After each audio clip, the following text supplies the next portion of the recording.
Ngayon na nga, karitin natin ang pagbablog. So, late upload ng aming Sunday ganap.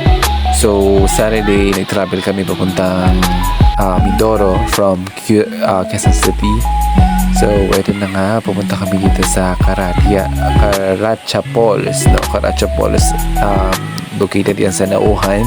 So, napakaganda guys, talaga namang breathtaking yung makikita ninyo. Yan yung mga pailan-ilan na naliligo.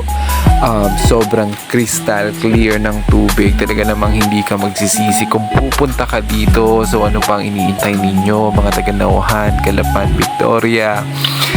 So, ano pang iniintay ninyo? Puntahan nyo na yung Caracha. Napakaganda, napakalinaw, napakalamig. Ang sarap magtampisaw. So, kung galing kang Metro Manila, medyo malayo, ano? Pero kung galing ka lang ng Calapan, Victoria, so don't miss out. Kailangan puntahan nyo to. Kaya ako naman talaga naman yung pa ako kating-kati na gustong gusto ko nang marating yung padalawa. Actually, itong falls na to, meron palang tatlong parang area. So, yung kanina, yung pinakita ko. Tapos, ito yung pupuntahan ko. Ito yung pangalawa. Tapos, sa taas niyan, meron pa daw na isang falls. So, late na namin na nalaman na meron pang isa pang falls doon. Kaya hindi na namin napuntahan. Pero dito, sobrang sulit. Sulit na sulit ka na talaga dito. Sa baba naman yan, may mga cottages na pwede mong arkilahin. Napakamura lang din ang entrance fee. So, tingnan nyo naman guys, sobrang linaw ng tubig. Kung nasa taas ka, talagang makikita mo talaga yung mga bato sa ilalim. At ang kagandahan dito sa falls na to, hindi siya ganun kalalim. Mababaw lang siya. So, ang sarap maligo, talagang may enjoy mo, hindi ka matatakot na, alam mo yun, parang may hihila sa paa mo. Ayan, so talagang biniliyuhan ko to.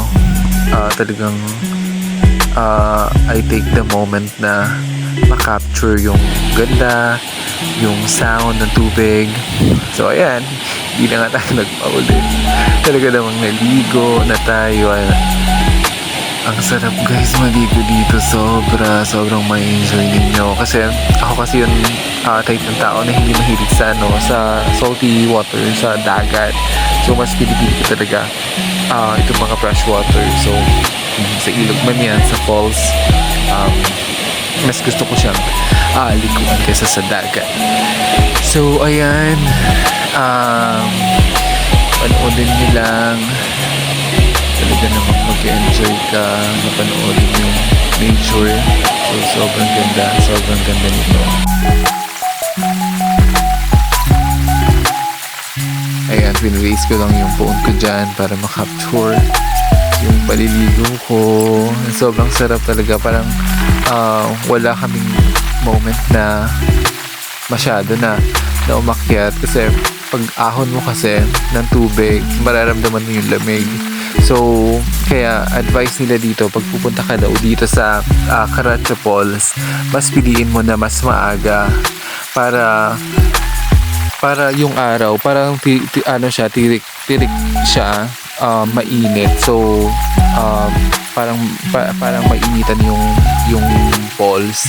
Kasi pagdating ng hapon, medyo kumukulimlim, tapos medyo umulan-ulan. Kasi itong Caracha, kung hindi ako nagkakamali, parang nasa paan siya ng Mount Halcon. So, ayan. Nandito na rin siya. Sobrang sarap talagang maligo.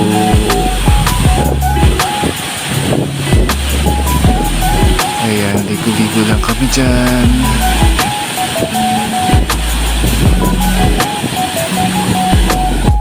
So, isa rin sa reason namin kaya napapunta kami dito sa Caracha Falls. Kasi yung ilan sa mga kakilala namin dito, may in-offer na agricultural na lupa. Yung sakahan. So, 2 hektarya yon. So, binisita namin right after na maligo kami dito. So, hindi pa naman kami nagkaroon ng final decision kung makukuha namin yon.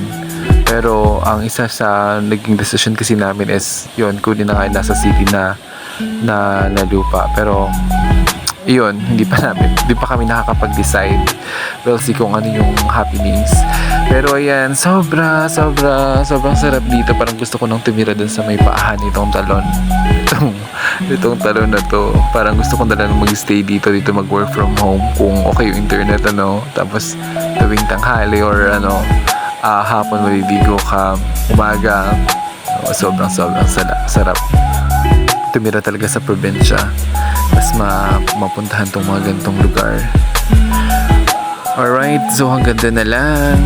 Thank you.